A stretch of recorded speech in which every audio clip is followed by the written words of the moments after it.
Gotcha. All Recording right. progress. Yes, I got it. We're good to go. Eric's got his bass going over there, man. I'm a little jealous. Sort of. I was playing my acoustic. My fiance kind of burst through the door. She said her head hurt, and I think I saw like a spear or something hanging in like towards the door, and she said, "Could you like not do that?"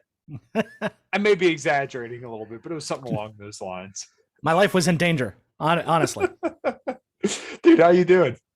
Oh man, I am doing fantastic. They at work, they don't want me to rob banks, so they keep putting shit on my desk.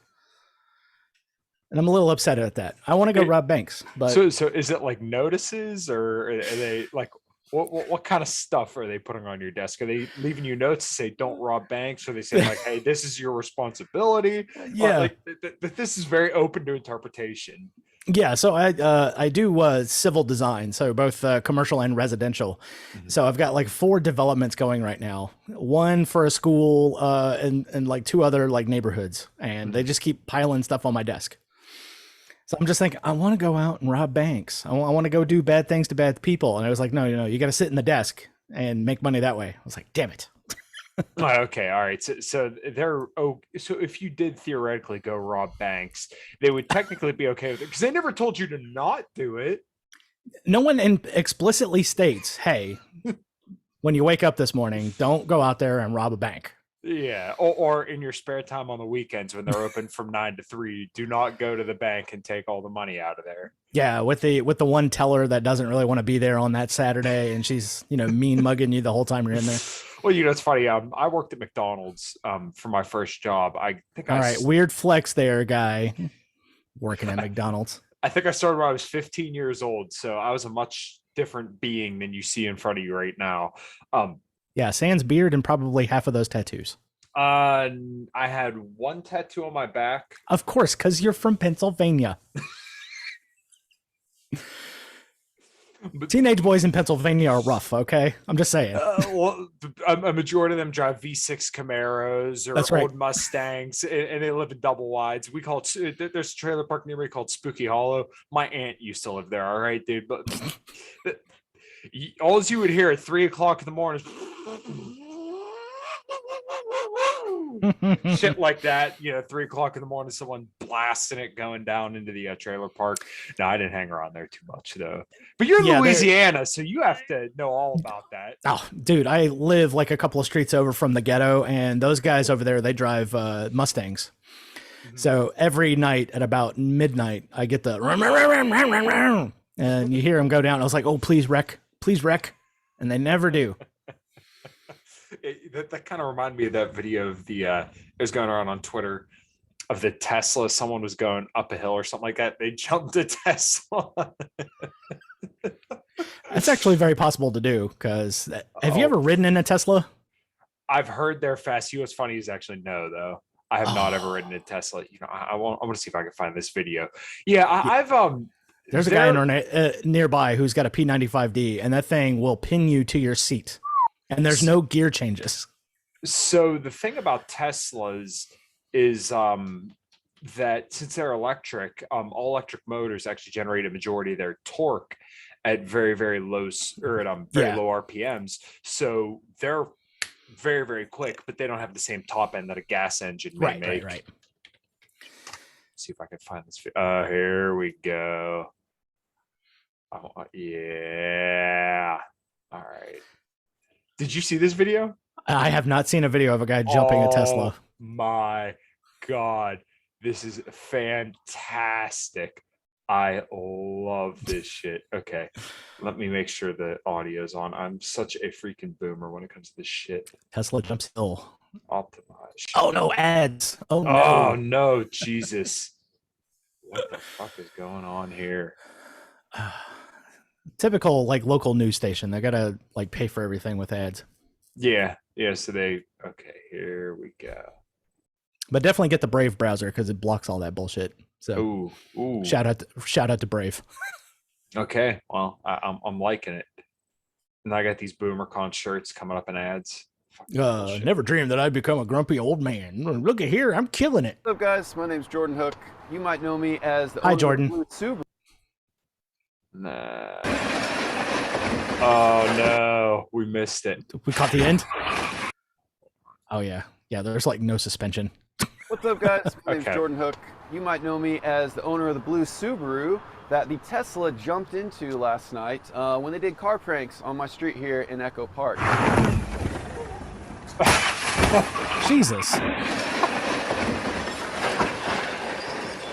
That's Got woken up about 12:30 to a big crash after they plowed through some trash cans and glanced off one Of course. cars. They came down here and hit my car pretty bad. And despite what they say online, the back isn't messed up, but they jacked up my front tires and my steering column's all messed up, my suspension's all blown, so the car's done. So if you guys think it's not cool that YouTubers go to your street and jump their Teslas and wreck into people's cars in the middle of the night, I'd appreciate anything you have so that I can get back up and running again. Thank you so much. Have a good day. Oh my God. Okay, so I actually never saw this specific video. that's fucking great. I did not see that, but that is really freaking funny. Old Jordan right there is trying to hold it together for the camera. I like how, dude, if that was me, I'd be flipping the fuck out. But he's just like, yeah, dude, like they like totally fucked up my car. So yeah, if you guys got like help out, that'd be great. This is total Mr. California too. It's like, oh, bro, man, it's like, whack. Yeah. Like if you don't appreciate when YouTubers come to your street, and jump their Teslas, then I'd appreciate it. Of course, you might know me as Blue Subaru guy. Nobody knows you as that, Jordan. It's just we only got to see the video just now. Yeah. No. Everybody saw the Tesla flying over hill, and I think that was the part that everybody was kind of paying attention on. They're like, "Holy shit! Did you see that Subaru down there?" Nah, dude. Nobody gives a shit about Subarus. Besides, people that drive Subarus are typically like the worst kind of people in the fucking world. I listen. I have a severe disdain for Subaru drivers and some like racers, but mostly Subaru drivers, because I swear to God, these are the same dudes that would like try to finger your 13-year-old sister, blowing vape pens, and with monster hoodies and fluff, and they'd be beating the shit out of their car in high school parking lots. Yeah. There's no short of hate in my soul for Subaru drivers. Yeah, the type of guys that would point out the WRX on their Subi, but they don't know what WRX actually stands for. Yeah, I don't know what it stands for either, and I've been a World Rally Cross. World Rally Cross. That sounds like a long way to say faggot. It pretty much is. Pretty much is. Especially if you got a little four banger, Yeah. Well, I've always maintained that four cylinders are like children; they should be seen, not heard. It's like, look, if the only thing you can afford is a Civic, and that's how you're getting from point A to point B, all the more power to you. But don't slap a coffee can on the end of it and think you're doing something. Yeah, dude, because it's not impressive, and you're not impressing anybody. Like there's Wow. Yeah, well, that was like a cat, Yeah, no, for real. That was the same deal. Everybody loved fucking 240 SXs when I was in high school, and like right before I kind of graduated college, that was like the big thing. And I'm like, this is like it's a rear-wheel drive Honda Civic. That's pretty much what it is. It's a four-cylinder that just looks kind of cool. And actually, I don't think they look cool, but everybody loves the way it looks. And every single one that you ever saw had 2 different headlamps, 6 different panels on it. Oh yeah, they were all mismatched, but junkyard special for sure. Yeah, and you know what they would say? I'm selling this car for like $8,000. Don't try to lowball me. I know what I got. Yeah, I know what I got here, buddy. yeah, dude. Like, fuck, suck my dick. Fuck you, dude. I actually worked with a dude at NTB when I was in Ohio. He National Tire and Battery. This is going to be like all acronyms all the time. So, well, it's libertarianism doesn't have too many of those, because we normally spell shit out. We're kind of long-winded people. In case nobody listening can't tell. This dude had this Jeep, and he was from Indiana, and this dude is the biggest prick I ever met. I swear to God. A prick from Indiana. Yeah. No, he's actually from Illinois. I'm sorry. That makes total more sense. Yeah. He would just argue with you about anything and everything. And then once you conceded the argument, oh, well, you don't really believe that. It's just, yes, I'm trying to get you to shut the fuck up. I think you're missing the point. He had a Jeep. He was being polite. We all know this is Dan Smots. It's okay. You can say his name. No. I've actually never talked to Dan. I don't know him that well, but I've watched the podcast a couple times. He seems like a good dude. Yeah, it seems like he would be a really interesting hang. Yeah. I could probably definitely drink him under the table, though. Oh, well, listen, dude, for me, that's probably like most people. Like, listen, when I was a fat kid, I used to fucking just put them down. And to give an example of my alcohol tolerance, and we're way off in fucking left field now. This past summer, my band hosts these Rock for Life events, which anywhere from like 300 to 1,000 people show up, and it's a children's charity. So you shouldn't really be doing what I'm doing, but I'm a terrible person. So of course, I always bring 2 bottles of whiskey with me. So this time I brought a bottle of Jameson and I bought a whole shitload of White Claws. And about getting white girl wasted. Gotta love that shit. It gets worse. So it's about 5 o'clock and there's this band on and I'm like, these guys are just so bad. And I won't say the band, but they're so cheesy and I couldn't stand it. So I'm like, you know what the hell? Let's start drinking. Crack open the bottle of Jameson. And I'm the kind of guy, next year when I come to Childerberg, you guys will see this. And I'm making it a point because I have to go. The only reason why I did this year is because I'm getting married. Anyways. You had a good excuse. That's all good. Yeah, right. I'm getting married. I drank almost an entire bottle of Jameson Orange by myself in your honor. Oh, maybe. Well, okay. Well, no, I appreciate that. Next year we could do one together. Oh no, he locked up on us. Oh, damn Dark Tom Woods gets us in every kind of way. Oh, there he is. Oh, dude, this. See, and then it says your internet connection is unstable. Yeah, believe me, I know, asshole. So I drank a whole bottle of Jameson and like 9 White Claws before my band played in the span of 6 hours. And I was walking a ton, I was drinking a ton of water and I was pissing a whole ton. And I still played our whole set. And like somebody showed me a video of a solo that I played. I'm like, holy fuck, I can't believe I nailed that. Fucking hammered off my ass. I don't even remember playing that, but I did pretty good. And like the most upsetting part was my drummer messaged me later that week and he said, dude, don't get wasted before we play. And it's like he knows that I know better, and I know that he knows that I know better. It was kind of like that upset dad moment where he had every right to just fucking lay into me and tell me how terrible I was, but he was like, "Just don't, dude. Come on." Yeah, and that's just like, pulled the typical dad move. It's like, look, I'm not mad at you. I'm just disappointed. Yeah, and I like forever for like the next month I'm just like the worst kind of person on the face of the planet for getting pissed drunk at a child's charity. But I mean, I have a bad habit for getting drunk in the wrong places. I went to Red Robin once when I was a fat kid and I pounded down 3 22-ounce Blue Moons. They will keep bringing you French fries. Yes, I'm just saying it's never ending until you tell them to stop. Yeah, dude, 3 22-ounce Blue Moons in a matter of like a half hour. Oh my god, dude, I was done. Oh no, not Blue Moons. Did they at least bring the orange slice with every one of them, or at some point did you just forego those? No, they did bring them. I mean, like I went there with the goal to pound as many 22s as I could. So as soon as I sat it down, I'm like, gone.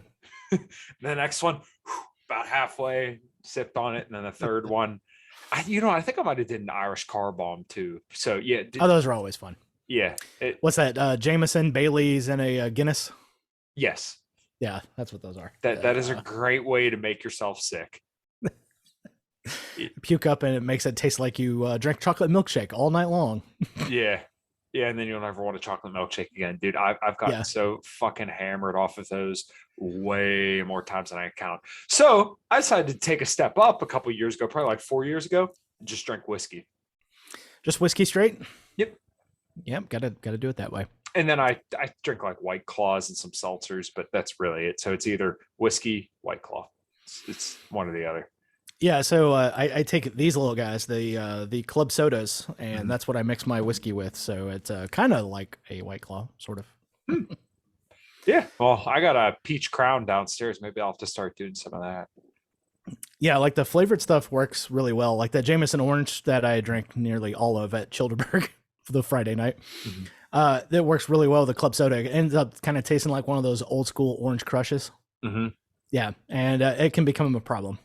No. So the Friday night at Childerberg, I had drank like an entire Yeti cup filled with that Jameson Orange and the club sodas, and then after that, it just went straight for me, just like lipping the bottle. So Are you a generous drinker? Because my problem is I want to share with everybody. I want everybody to join in on the good time. And Oh like if yeah. somebody says no, I let off. But like there's a slight amount of peer pressure. But if someone makes it like apparently clear that they don't want to do it, then I'm never like that guy.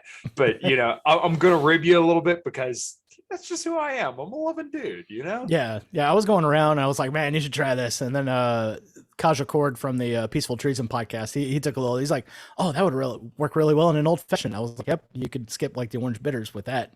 Oh. And it was right after that I got into the I love you mans and hugging everybody. So. Oh my God. Yeah, dude.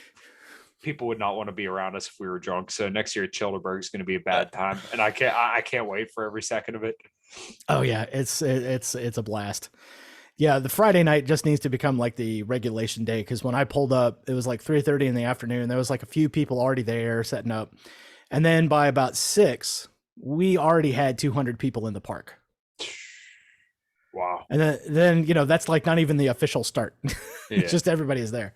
Okay, so I guess this kind of begs the question then: what all is there to do at Childerberg other than camp? Like I've heard so much about it, and I'm definitely going next year. My fiance and I own a camper that's like beautiful. Oh, that's the best thing because you know the Texas heat is no joke. So yeah. Well, it has AC, it has heat, it has a fridge. There's plenty of room for us and the dogs. Although we probably wouldn't take our dogs.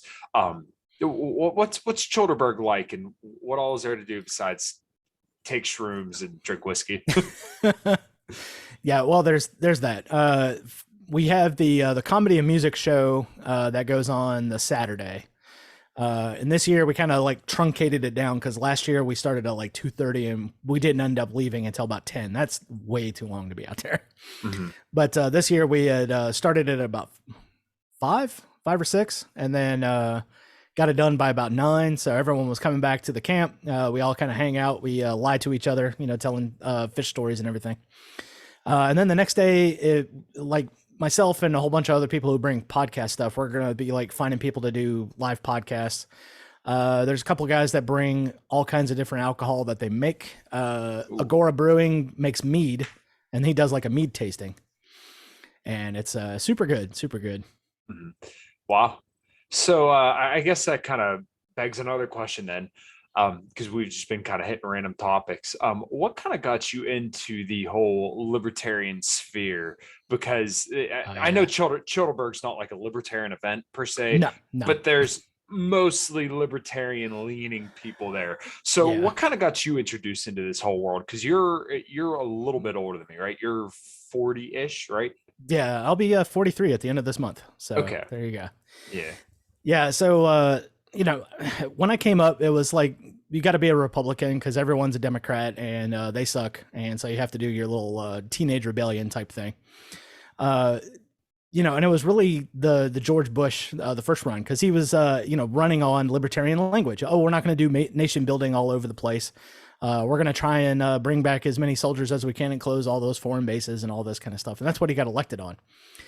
Then, you know, 9 months later, September the 11th, then all of that just goes right out the window. And then we got to go be Bushes again. So I was like, okay, I'm done with Democrats and Republicans. They both suck. I had a brief little dalliance with the Constitution Party, you know, and got to hang out with those guys. And if you thought libertarians were in a giant circle jerk, they got nothing on the Constitution Party. So yeah, those guys are definitely chasing their tail there. But yeah, then I was like, you know, it's like, you know what, I'm just going to give up politics altogether. And then was starting to read, let's see, LouRockwell.com, because it kept getting referenced on the old Alex Jones, you know, because he would post to Lou Rockwell all the time. And so I was like, okay, well, I'll check out this. And he's like, oh, well, wow, there's a bunch of great writers here. So let me go check out all the rest of these guys. And then you end up on Mises.org. And the next thing you know, you got the voluntary V's behind you. So. Yeah, pretty, well, that's definitely not the usual journey that most people take, because most people you typically hear Ron Paul or Harry Brown, but typically people kind of don't come from that strand.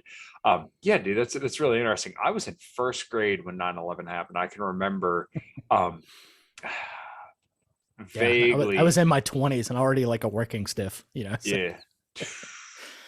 Were yeah, you I in the remember getting called by my boss, and it was like, oh, you might want to turn on the TV. Something's happening in New York City. I was like, I live in Houston. What do I care?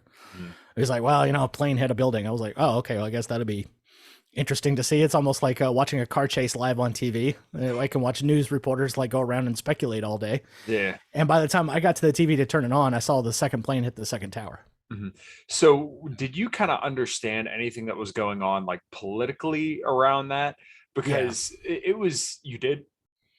Yeah, pretty much. I had a Pakistani girlfriend at the time, and I was Oh, getting into a little bit of the foreign policy stuff because they escaped Pakistan like in the 1970s because the U.S. was in there like trying to get little color revolutions going and getting their little puppet president in place.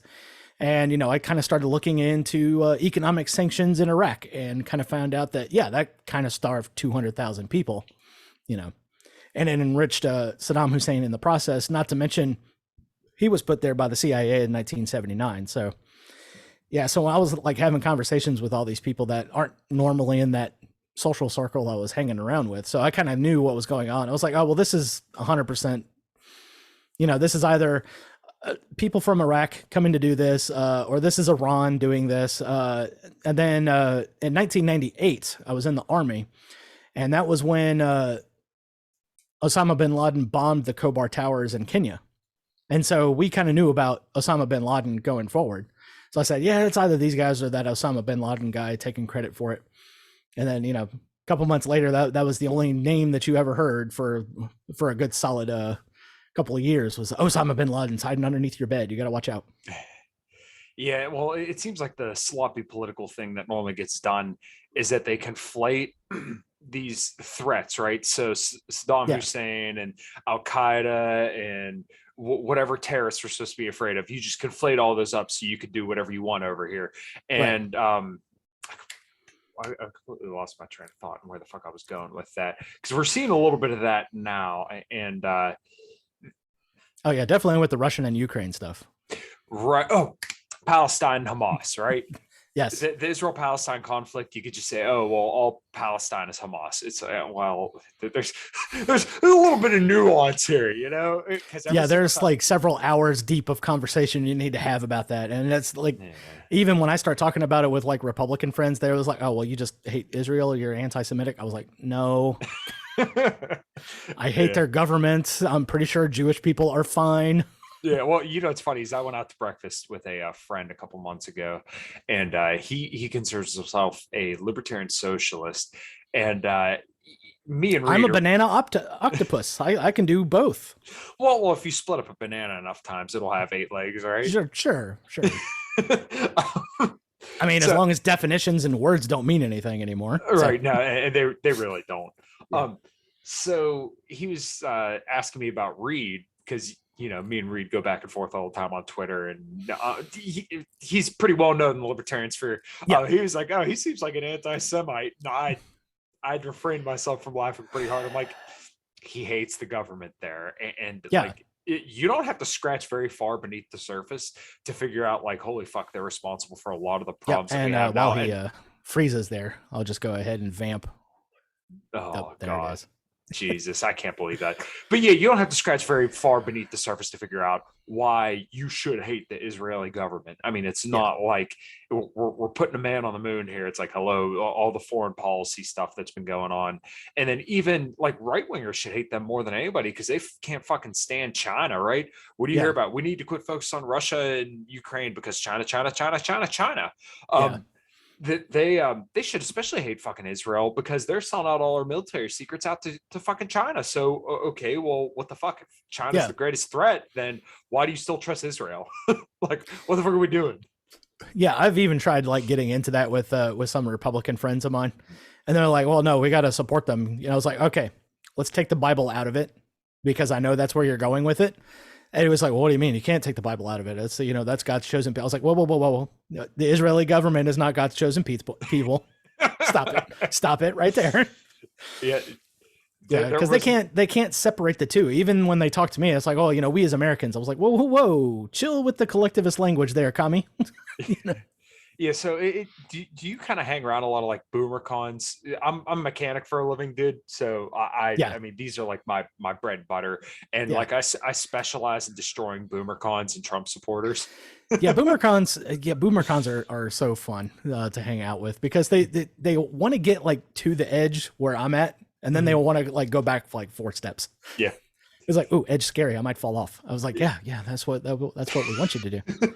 Yeah, well, yeah, they always walk right to the edge of being like very anti-government, but then as soon as you start to push them on it, Yeah, they got to walk it back. And as soon as you start kind of revealing some of the facts to them, then they want to argue with you about it. And then yeah, they're like, when it came to Trump and tariffs, right? Because it's something that people love to bring up. Oh, he was tough on China. Okay, but you realize that those tariffs fell 94% on Americans. It wasn't right. like this hurt China. Yeah, you could say some major banks collapsed, but I mean, China's like a Yeah, house of cards on its own. Was that, I don't know if that's correlation or causation. No one's given me a good answer on that. I think it's yeah, probably just correlation, not causation. yeah, But China's a whole house of cards. And if you understand their economy, they're spending 300% of what they take in taxes. I mean, they're like in bad shape, and they yeah. build You cities thought and they tear them credit was down. bad for like your asshole cousin that doesn't pay his rent on time and everything. China is gonna way outdo that. They are living on borrowed time. The paper tiger definitely applies to them because they got so much paper. It's not even funny. Yeah, yeah. And one of the people that was getting a lot of traction here in Pennsylvania, and I don't know whether to be thankful she didn't get the nod or hate that she didn't get the nod. She was a very populist right person. So like when you would hear her speak, she sounds awesome, right? She was a very like Trumpish kind of figure. But you look on her foreign policy aspect, and she literally said, "We must stand up to China and we must stop China if they go to take Taiwan." I'm like, whoa, think about what you're saying there. This is a nuclear powered country that you Right. were saying we will stop. Okay, well, what do you think they do? They just roll over and say, "Oh, okay, all right, It's like, pack up, guys." oh, you got us. No. Yeah, and the China way of doing things with Taiwan is just to kind of influence their politicians to make them more communist back to the way they were, and then they'll just take them over subtly. That's what they did in Africa. They just said, "Hey, you can give us all your lithium mines, and we'll build roads all over the place." And of course, the Africans are like, "Okay, sure." Yeah, What are we going to do with rocks in the ground that we have no use for? yeah, our mutual friend Tommy Salmons, who's one of the greatest people on the face of the earth. Yes, Him and I talk all the freaking time just because we're both metalheads, and yeah. Except at Childeberg, where he'll call you a faggot for 10 straight minutes, which yeah, hilarious. well, I'll be ready for it. I got pretty thick skin. I've been called that all throughout my life, dude. My name's Kyle, right? If your name's Kyle, you're Yeah, you know. you've got it. Yeah. Uh, he uh he was kind of saying on my 100th episode that he thinks it looks like China's getting ready to kind of go for Taiwan. But I've also talked to Kyle Anzalone and all the guys from Anti-War, and they kind of say it's just going to be a drag, and it's not going to be this straightforward thing where they just annihilate it because their terrain's real rough to Yeah. get in. It's not like they're going to be sailing boats in, and then if they want to sail aircrafts in, then they're going to get shot down because Yeah. we've been arming them, we've been training their soldiers, we've been sailing warships through there, we've been doing flight exercises over China. There was an incident in the early 2000s where I think Yep. we actually killed some people by doing one of those air exercises over there. So it's like you guys are really Yep. playing with fucking fire here. Yeah, It's shot just, down one of our spy planes and held the crew captive yeah, for a few weeks, I think. yeah. It's bizarre to me to be in the position that we're in 2022, where Biden's just like, oh well, fuck it. We have this senile old man, literally like threatening apocalyptic war with every country, and like it's just Including his own. yeah, He's yeah. like, Honestly, "Hey, get ready for the winter of despair and death. yeah. So It's going to blackness all over the place. Yeah, And yeah. you got to trust my wife. She's a doctor, Dr. Jill." Yeah. Yeah, well, what does Eric always say? Eric Jackman, oh, you want to get in the tub? You get in the tub with Daddy. So, corn Pop was a bad dude. It's like, was he? Okay, great. Yeah, it's The old macaroni salad in chief. Gotta love that guy. I see so many people freaking out about him, but like I can't find it in me to do the same thing because it's like what is there to be said that hasn't been said? That's why part of the reason why I have this podcast is because I don't want to be just another libertarian podcast, right? And I'd Yeah. like to believe that I put out other opinions and I kind of say things in a different way, and I may not in some other ways, but like if you want to hear the standard libertarian talking points, then you have all the great shows that I listen to every day, and that I'm sure everybody else does too. Right. But I'm not going to sit here and say, let's go, Brandon. All like, once again, everything everybody's saying, it's like, you're right. Yep. Sure. What do you want me to say? What do you want me to do? But yes, he's terrible. Yes, the inflation's bad. Yes, he has no solution for it. Yes, foreign policy is completely terrible. Yes, he's did a 180 on everything he said he was going to fix when it came to foreign policy. Yes, the spending, he's terrible. Like, yeah, he's shaping up to be the worst president of all time, and that's saying a lot since we've had Woodrow Wilson and Lincoln. So yeah, it's like, what can I say that just has not been said? yeah, and it's going to be bad, and we're all going to hurt and suffer from it. So the frustrating part, though, especially with boomer cons, to kind of tag along here, is that they don't understand that this is the momentum that we've been waiting to finally hit for a very, very long time. And it's funny because they'll say, oh, we had a real economy under Trump. Like, no, that was kind of like, it was a very, very light touch on the brakes in some regards, but in most other regards, it was still pedal to the metal. And he just made everything sound good and generated a lot of optimism, but we were still, pedal to the metal towards a cliff. It's like, don't forget that, he printed like $4 trillion in COVID relief. That was the inflation. So. Right. He spent as much as Obama did in 4 years, as Obama did in 8 years. And then not only that, when it comes to foreign policy, you could sit here and say he was anti-war all day, but he killed more people in his first year with drone strikes than Obama did in 8 years. Including an 8-year-old girl. Mm-hmm. And then, of course, all these right-wingers want to feign, Biden killed all these children over in Afghanistan. Okay, well, where were you for the last, 20 years? You can't just pretend to care now. Just sit down and shut up, because here's George Bush, chief of staff, and, a lawyer who said it was okay to crush the testicles of a 10-year-old boy as long as they got information out of his dad. Right. My God. Yeah, dude, the foreign policy stuff is so disgusting. And you know what? For me, this was actually the last thing I kind of came to as a libertarian. It wasn't until about 3 or 4 years ago that I really was like, wow, this stuff's like really bad. Who knew? Killing people overseas and genociding entire countries is bad. They don't hate us for our freedoms. As it turns out, when you sit there and murder their families and drop bombs on hospitals and make their entire civilization and way of life impossible as they once knew it, they tend to hate you. Who would have thought? I sometimes have to go with the boomers and just kind of work it back to Star Wars. And I was like, just remember, the Empire radicalized Luke. He was prepared to stay a farm boy for a while until the Empire killed his aunt and uncle. And then he became a radical terrorist in their eyes. And I was like, wait, what? And I was like, yeah, go watch the movie again. Well, and what's funny is that there's so much propaganda around war and stuff like that. But when you literally read the declarations of war from some of these people, it's like, oh, they're actually, and I hate to say, you're spewing Saddam talking points. When you read their declaration of war, it's kind of clear what they want, and it's kind of clear why they did it. I'm not saying it's right or anything, but it's kind of I don't justify it in any way. I'm just trying to understand it. Yeah, and it's really not that hard to understand it. And I remember when I was first kind of really plugging away at the foreign policy stuff, I remember that it was a Yemeni refugee who shot those Asians in that club a couple of years ago. And Yemeni refugee comes over here and then kills a bunch of people in a nightclub. Yeah. Why would that be?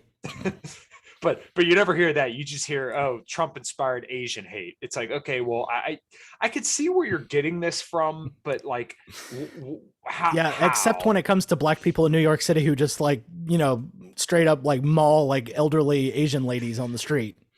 Then it's like, no, that's not Asian hate. I was like, really? Okay. Yeah, it's bizarre. And the whole rights fascination right now with China, and I know it's a weird pivot, it's the biggest thing that turns me off because they're good on so many different issues. Like you'll hear Marjorie Taylor Greene say like the most beautiful, most Ron Paul-esque speech in a Donald Trump fashion, but then literally right at the end of it, she'll say to focus on China. We have to stop all this to focus on China. And then she'll literally say in another tweet, their fake economy. Oh, pick one. What is it? Yeah, it's got to be one or the other. They're either the bully, the monster under your bed, or they're just faking everything and build up an entire empty city only to tear it down again. Yeah. Her and Lauren Boebert, they both get my eye to twitch. I was like, how could you set out that tweet, which is excellent? That's the one that you should be praised for, and then turn around and say this garbage. Yeah, it's like they're reading from what'd you say, a peach tree dish. Peach tree. Yeah, it's like they're like right there. But it's like, well, why don't you guys just shut the fuck up and say, fuck all this foreign policy stuff, and every single foreign conflict, bring everybody home, no exceptions. Right. Try to negotiate with the whole Ukrainian situation to de-escalate in whatever way possible, and then just say we need to focus on America. That's it. Shut the fuck up about foreign policy stuff. Shut the fuck up about trying to go focus on China. Just say we need to focus at home. No war. None of this bullshit. No sending people anywhere. Focus at home. Yeah, and what people fail to realize is that was Trump's strategy in 2016. He started focusing on the blue collar worker. Yep. And that's what got him elected. And people don't want to agree with that or even come to that conclusion themselves. But I mean, that's how you win in Ohio. Mm-hmm. Yeah, well, and same deal here in Pennsylvania, dude. I go walking literally 2 blocks over. There are still Trump flags hanging off people's front porches, right? Oh yeah. So when I talk about like the whole right and left kind of deal, people may think I'm like some deranged leftist. No, dude, you guys have no idea. There are farms 5 minutes both ways for me, right? I live in the mountains and hills of Pennsylvania. There's literally, I could see a factory outside my front door, right? I am in the most blue collar fucking area in all Steel fucking city, dude. I grew up around fucking boomer cons and Republicans, right? Yeah. I know the boomer con base probably better than a lot of the people who are fucking talking about it that think they're getting red pilled on the police. I'm sorry. No, they're not. If you spend 5 minutes in any shop, I guarantee you're going to see a Blue Lives Matter flag. These people still worship the cops, and that just is what you're not changing. Yeah. That's what it is. I know the right wing base very well. But yeah, even when I'm talking to Republicans and when I start talking about anti-cop stuff, I don't couch it in the well, police shouldn't exist. I don't even go to I was like, well, you can kind of agree with this Derek Chauvin thing that there's obviously a training problem, right? And if I can at least get him on board for reform, then I can maybe push that needle a little bit closer. Right. Well, the way that I've tried to frame this, especially when it comes to speaking to right wingers, is that you need to frame it as libertarians are the most pro-police people because we believe that that in a free market, they would be responsible and dutiful people who would be beholden to their customers and be responsible for caring for them. But with the state there, they aren't, that we can't be pro-police people because they're arms of the state, and that responsibility of the free market is taken away. So therefore they can act nefariously. Yeah.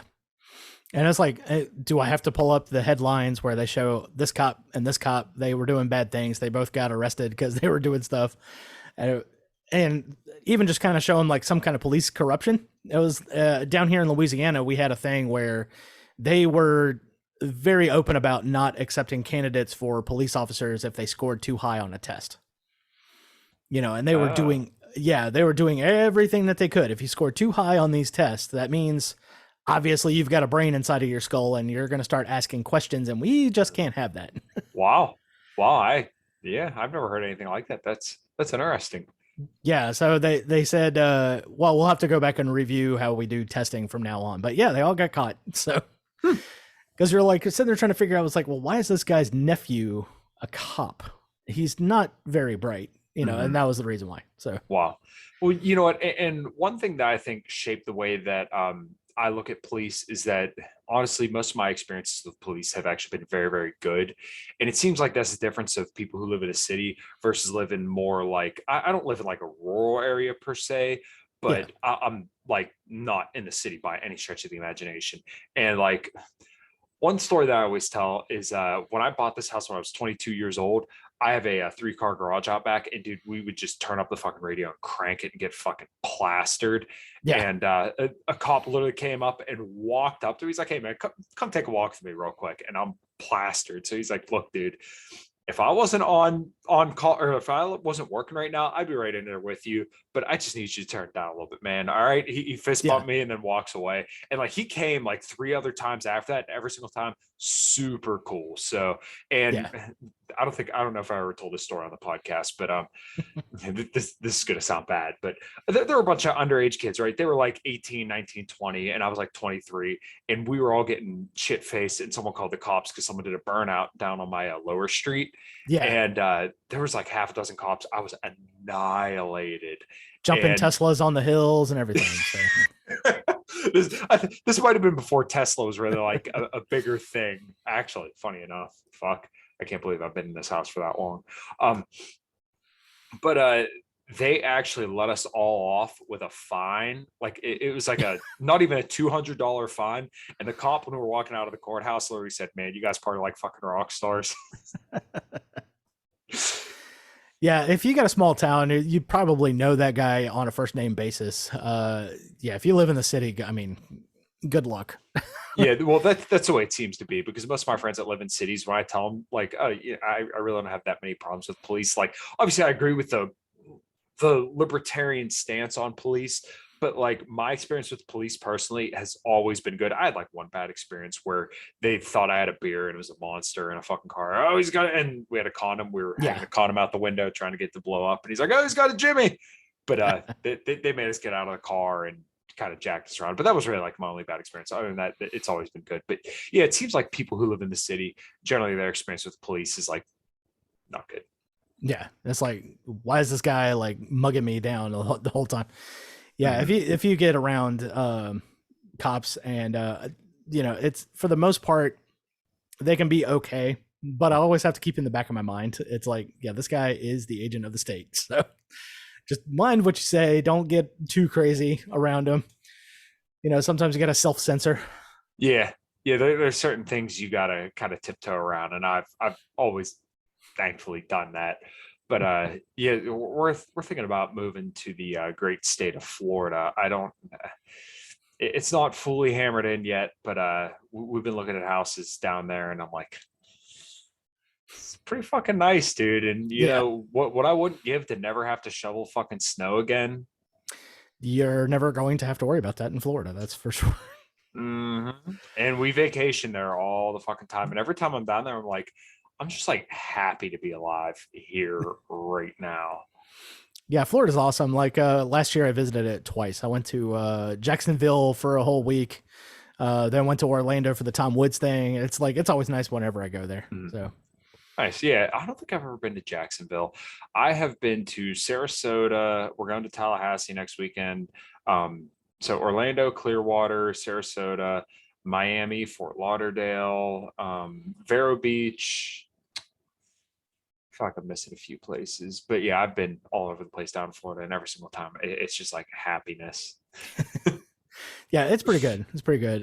Tampa, I went there for I went there for a summer when I was 15. I was my dad was like out of the going on the road for something, and I fell asleep next to the pool in the summertime, and I'm a redhead. Oh no! I got a golf ball size blister on my back, and it was so painful. It was like all the rest of my back was purple. It had gone past red. And so when I go into the emergency room, because they were like, it's like, what can we do about this? We don't want it to get infected or anything. It's like right there on his back. So the doctor was like, you fell asleep by the pool and you're a redhead in Florida. Don't ever do this again. It's literally like the worst of all worlds, like the planets aligning to just nail you. Oh yeah, it was so bad. I was like, I couldn't sleep on my back. I couldn't even sleep on my sides. It was so painful. And then it was like on the drive home, like the blister popped.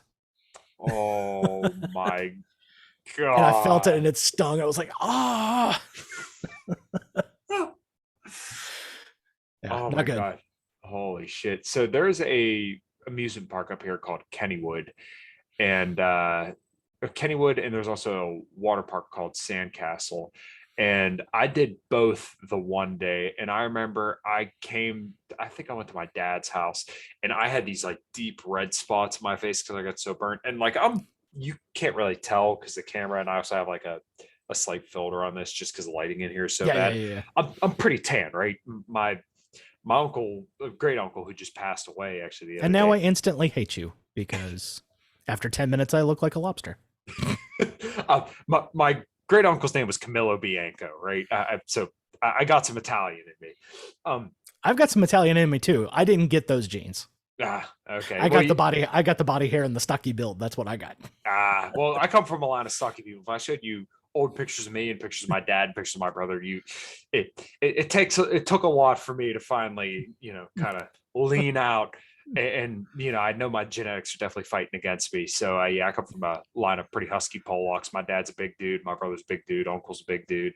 They're all just, big guys. That's all. I joke I got the best of all genetics because I got a nice ass from my mom, and I don't get any allergies. I got a beard. I'm taller. My voice is deeper. And my older brother, he got allergies, and he's white as a ghost, and he can't grow a beard that well. So at least I got the beard on lock. Up here, not so much. But listen.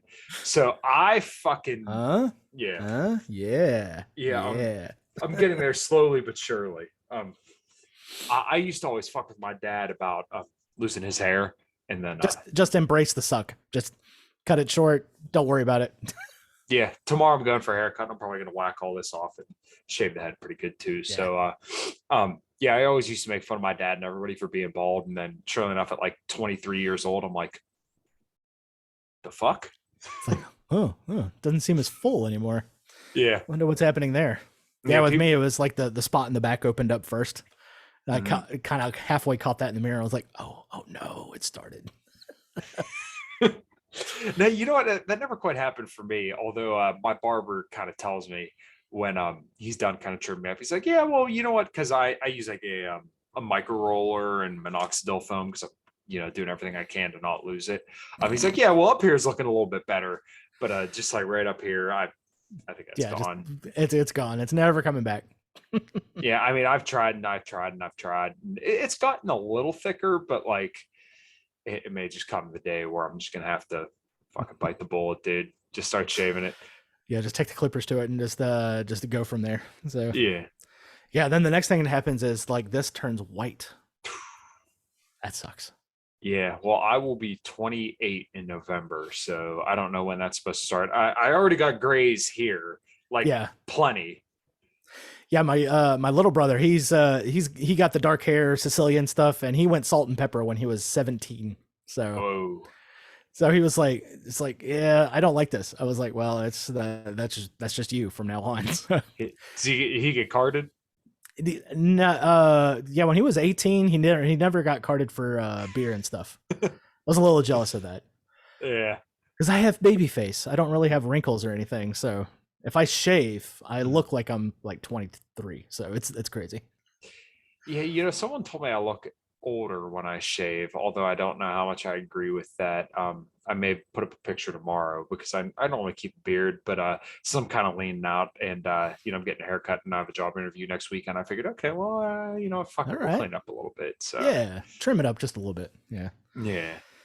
I may go baby face. I'm thinking about it. Maybe do that for a little bit because I don't think anybody ever since I came out with a podcast. I think I've always had like a little bit of shadow. Never really had like, or either had a little bit of shadow or the beard.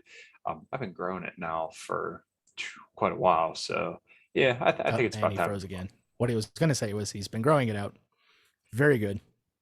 Yeah, there we go. Maybe he'll catch up here in a second. Who knows? This internet stuff's killing me. Yeah, it was doing so good there for a while. Yeah. For the first like 6 months of my podcast, no problems with internet. And now like the last 2 months, just internet's just completely, totally taking a shit. So I guess with that, I could say fuck Joe Biden, right? we blame him for everything else. We might as well blame him for that too. I mean, we started doing that with Obama, so it's like, I tripped and stubbed my toe. Thanks, Obama. I remember when I got off Twitter for quite a while, and then I just got back on when I first started the show. And there used to be a bot on Twitter. If you typed in "thanks Obama," it used to reply to you like with an Obama face and say like, "Oh, you're welcome" or something like that. Because I typed that out once, and that happened to me. I thought it was pretty funny. Yeah, there for a little while, they had the moist bot on Twitter. So Oh. anytime you would tweet the word moist, it would come up there and goes, "Thank you for tweeting out the word moist. This shouldn't be a bad word." I was like, I am seeing moist way too much, and now I'm saying it too much, and I don't like it. So there used to be that 9,000 or if you typed in a number that was over 9,000, you know the old Dragon Ball Z meme, "What 9,000?" That would reply to you. Yeah, Twitter used to be a lot more of a fun space, but now I feel like they've kind of crushed a lot of those bots and automated replies. And now if you look at old tweets, it's just like a graveyard of accounts because everybody's been banned. That's how you know you're doing it right. You just look underneath it, was like, account suspended. Yeah. Tweet deleted by author. I was like, oh, somebody was going for a job interview. They didn't want to get caught. Nah, if I have to do that, then I don't want to do the job, or I don't want the job, because part of the goal of the podcast was to speak my mind and say whatever the fuck I want to say. I don't want to feel like I'm censoring myself. So even if that loses me some viewers and loses me some followers, and it does, yeah. That's okay, because I want to be authentically me. I don't want to have to be. I don't want to be a grifter. That's all. Yeah. I've gotten that one a few times. It's like, oh, he's a podcaster, he's grifting. I was like, dude, the $10 that I brought in t-shirt sales last year, yeah, I'm ripping people off, let me tell you. Yeah, I had somebody in my personal life call me a grifter, and it was kind of funny. He's like, dude, I have spent hours, like not just like an hour here, hour there. I mean, like hours researching stuff for all the solo podcasts I've done, and I've spoken very welly educated on some of these fucking topics, reading study after study after study after study. Yeah. For nothing. This podcast has made me nothing. Less than nothing. Can I tell you how much money I've spent on stuff for the show? Yeah. This little shark right here, it was like $15-20. Then again, my fiance bought that for me because she knows I love sharks. But the camera that's recording right now, she bought me that. That was $200. I bought all the other shit. Mic stands, my little studio lights, this thing behind me, the thing that holds it up. Yeah, it's all of that stuff. And not to mention, I bought a website using certain other podcasters' code that I didn't get a free bump from. But I've spent hundreds of dollars, if not almost 1,000 on this. And, I sell maybe 3 or 4 t-shirts a year. So, what's that? $20? Yeah. I make back. Yeah. If I'm grifting, I am doing it way wrong. So if you can inform me how to grift properly, I could probably do that.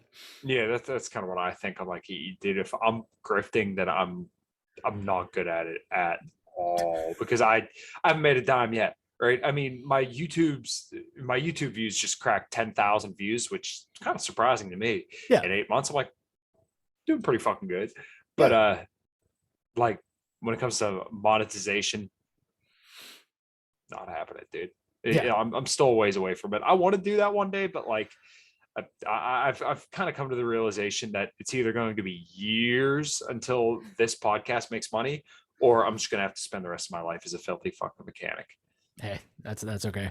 I'm gonna keep at it because I like doing it. So this is like my enjoyment hobby. I've been at it since 2017. I'm not gonna quit now. So I figured I'll probably be one of those 10-year overnight successes. So 2027, be on the lookout. Rebel with Cause hitting the big screens. You'll have your own billboard like Tim Cass does. That would be kind of weird, actually. But I'll have to give props to my boy Cam Harless, who tweeted out an old joke that was barely funny in 1990s, and then ended up on Tucker Carlson talking about anti-war stuff. So you gotta go from there. I saw that. That was pretty fucking funny. Yeah, I was like, I saw the tweet and I was like, oh, this is a throwaway joke. I'll go ahead and yes and underneath it. So what was that situation? Okay, so he tweeted out a joke. And it's every girl is bi. You have to figure out if it's polar or sexual. Dude, All I've right. heard that so many times. Yeah, So many times. yeah, it's a funny joke. It's a throwaway line. And underneath, I had to yes and. I was like, well, it only depends on which wolf they feed, right? Going off that thing. And next thing you know, it's got like 12,000 likes, and somebody from the Washington Post retweeted it and then got shamed into taking it down. And now one of those reporters is out of a job. They got fired over it. Whoa. After he appeared on Tucker Carlson to talk for about 5 minutes. Holy shit. Could you imagine? We live in a universe where somebody shitposts and lost a reporter's job. Over a joke that's like so harmless. Yes. I mean, I can think of a million other jokes that are like, okay, yeah, but that's kind of pushing it, but shit like that, like, Yeah. literal throwaway joke. Yeah. It's like we live in the weirdest clown world of all time if this is actually happening right now. So Yeah, dude, that really epitomizes it. Unreal. All right, dude, we've been shooting the shit for a little bit. I know you got a show coming up. I got 3 questions I ask every single guest, or at least I try to. all right, I'm ready. Let's go for it. Eric, what does liberty look like to you? Liberty looks like me doing whatever I want to without hurting anybody. Rock and roll. What does health look like to you? Well, in my case, it was losing over 100 pounds by stop eating sugar, grains, and potatoes. Mhm. So if you guys want the secret, that's the secret. Yeah, well, you know, I'm zero problems with that. If that's what works for you and you feel fucking good doing it, then by all means, keep kicking ass. And where can everybody find you? Oh, you can find me over at the Rebel with a Cause podcast. It's on every single podcatcher you can think of, including Amazon, which I just found out was on there. I also do the show live now on YouTube, Twitch, and on Twitter. I'll broadcast them out when I go live. So after this, I'm doing I'm going to roast the shit out of the new Kenobi show with $5 So you can catch me over there on my YouTube channel mainly. So you know, we didn't even talk about that, and I remember you saying that literally right before we started recording, and we just went down all sorts of rabbit holes. Yeah, Kenobi has been pretty mediocre, and I felt like his first experience with Darth Vader, like the first time we saw him, I'm like, this should be like one of the most epic moments in Star Wars, and it was so like underwhelming. Yeah, when I saw it, I was like, oh, so we got Hayden Christensen to do cosplay for Darth Vader. It doesn't look like the suit really fits him all that well, and he's not moving like Prowse did in the original trilogy. This is a huge letdown. Yeah, it was, and like Obi-Wan was just sitting there looking through the window, kept looking through the window, and you would have thought there was like more suspense and there was going to be something kind of leading up to it, or you would at least hear like the breathing, and then it would, the episode, like there'd be something. No, it was literally just like the most clunky thing ever. And I don't like hate the show per se, but I'm like, it's just like total Disney cash grab. And we're just gonna jingle the keys of nostalgia in front of you and just like, hey, remember these movies 20 years ago? That's right, folks. The prequels were 20 years ago. Well, yeah, and to kind of top it off, and we could wrap on this. Fucking of all the people to make a show after, Obi-Wan was like the main character in a majority of the movies. Why don't we make a show about like someone that was like cool, that you didn't really see too much of? Like, okay, we could have done a better job with Boba Fett. Maybe we could have much better job with Boba Fett. Right. Did a deep dive on Dooku, because they talked about some of his history in Clone Wars, which is really cool. Or you could have did a deep dive on Mace Windu or anybody. But you literally chose Obi-Wan, who has been in like who was the main character of like the first 3 movies, and then a majority of the episode 4. Like, yeah, they could have centered this whole show around Kenobi, but they could have done a much better job. Yeah. I was like, no, you don't have to meet Leia. Leia and Luke shouldn't even be part of the story. You know? Right. There's so many more questions that could have been filled in, or even like Qui-Gon Jinn, right? Like that was like a totally cool character that just kind of, you know, what the fuck, dude? Yeah. All right, man. We're gonna end it there. Everybody, make sure you go subscribe to Eric. Make sure you subscribe, like, and share to this podcast as well. I'm absolutely horrible at telling people to do that. So if you can, please make sure you do that and give me a thumbs up, 5-star reviews, whatever you can, wherever you're at.